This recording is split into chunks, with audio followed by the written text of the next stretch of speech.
Assalamualaikum warahmatullahi wabarakatuh. Jumpa lagi teman-teman dengan TRS Voice. Teman-teman dimanapun Anda berada, yang pertama yang perlu saya sampaikan bahwa tahun 2024 ini segera akan kita tinggalkan, kemudian menjelang tahun 2025. Karena konten sanisnya adalah budaya tradisi, mudah-mudahan pemeriah-pemeriah seperti Mbak Niken Salindri tetap moncer, pentasnya lama, terkenal lama. Kemudian juga bermunculan sinden-sinden baru muda yang menghiasi di tahun 24 ini sudah mulai nampak. Tahun 2025 semakin banyak yang muncul karena di panggung-panggung hiburan tradisi itu kehadiran anak-anak muda bertalentanya sangat dinanti. Tidak mungkin satu orang untuk rebutan dikala ada satu hajatan yang harinya bersama. Kemudian indahnya masih banyak pilihan-pilihan yang lain sehingga semakin kompetitif, semakin bersaing untuk berkarya lebih baik, sehingga semakin maju. Akhirnya budaya tradisi ini menjadi bukan konsumsi milik orang Indonesia saja, akhirnya menjadi dilirik oleh audiens yang begitu luas. Kemudian munculnya dalang Akbar Salam yang sekarang ini banyak digemari, mudah-mudahan juga muncul dalang-dalang milenial, dalang-dalang muda lagi. Karena semakin kesini semakin perekonomian meningkat, kebutuhan akan hiburan semakin meningkat, sehingga banyak orang yang memerlukan. Dikala orang yang memerlukan karena banyak pilihan seniman-seniman berprestasi, tentunya semua akan terhibur ya, tidak hanya satu orang yang punya hajat tetapi semua menjadi terhibur. Seperti itu teman-teman. Kemudian saya tetap konsisten apa yang sering saya katakan, kalau fans itu karyanya saja ya. Itu kata-kata yang sederhana sebenarnya tetapi punya makna.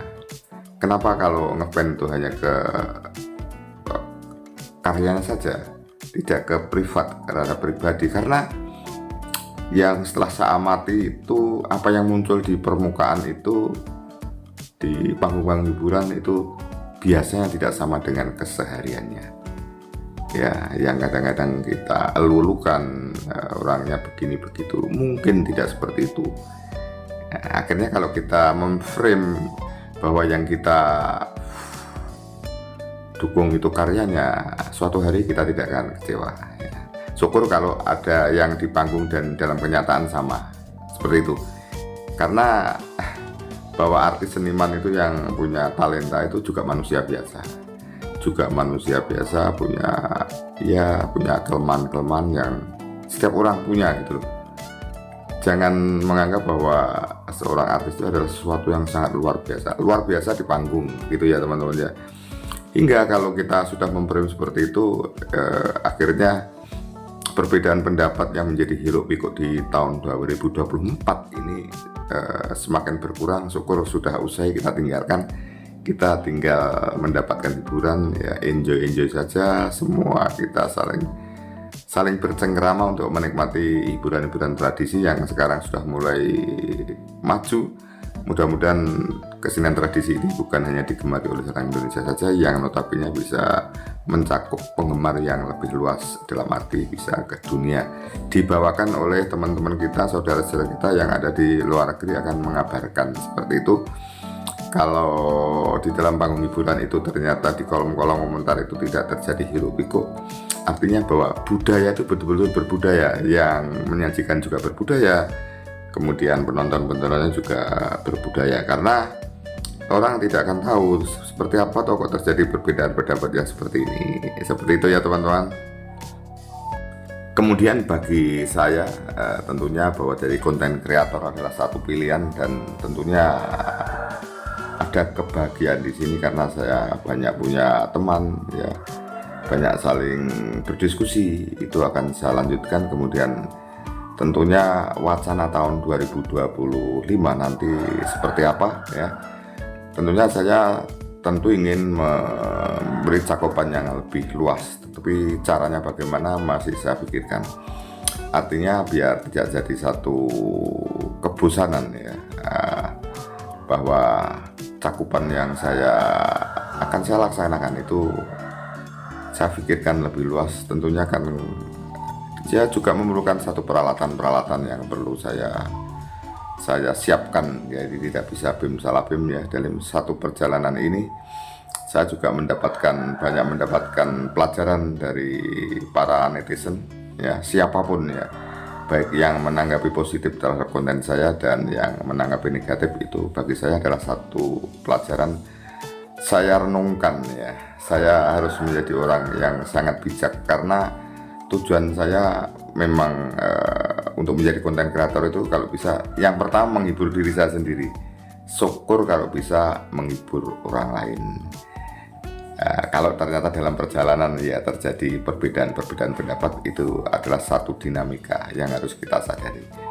Makanya kalau ada komentar-komentar yang sifatnya sangat tidak perlu saya jawab, karena saya jawab apapun nanti hasilnya juga tidak akan mempunyai hasil apa-apa. Itu teman-teman, seperti kemarin contohnya dikala saya melihat Mas Akbar itu, bahkan saya sampai lupa mengambil dikala Mbak Prigel itu perform Mas Dalang jadi guru ya. Itu saya sampai kelupaan teman-teman, kan tidak ada video saya tidak bisa merilis, dan saya tidak berani akan mengambil video orang ya. Saya rekod, tetapi rekod saya gagal gitu loh. Ceritanya begini, ada konten kreator dari Kediri yang kebetulan mengambil gambar ketemu dengan saya. Oh ini tuh Om Tris CMKM. Akhirnya kita diskusi banyak, terus kemudian dari Kediri itu memahami tentang konten saya yang isinya begini. Saya justru akhirnya diberi masukan, Om Tris, tidak usah terpancing. Apa yang Anda lakukan menurut saya sudah proporsional.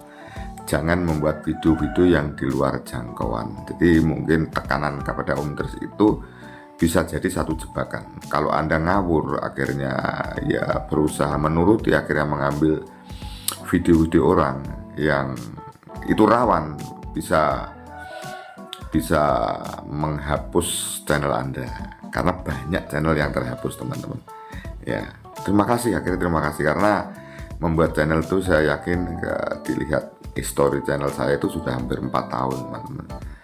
Jangan sampai sia-sia, ya wajar lah kalau ada yang berpendapat berbeda. Tentunya dia memang tidak memahami dan mungkin tidak mau memahami, seperti itu ya. Kemudian saya katakan, memang video saya seperti apa Mas kritiknya? Enggak, sudah kok, video Anda dulu edukatif kok. Ya kalau pas menceritakan Mas Akbar berhari-hari ya tentang Mas Akbar, kalau suatu hari menceritakan tentang siapa ya tentang siapa. Itu sampai dia mempelajari histori video saya, karena dia juga terinspirasi, sama-sama saling memberi masukan itu teman-teman. Itulah akhirnya saya sampai kelupaan untuk rekod dikala Mbak Prigel perform, akhirnya menjadi kelenderan, gambarnya tidak ada, dan saya tidak akan merilis, tidak berani, tidak berani itu loh teman-teman. Jadi kalau ada yang ya mengatakan pilih kasih dan lain sebagainya, ya memang yang bisa saya rilis itu gitu loh.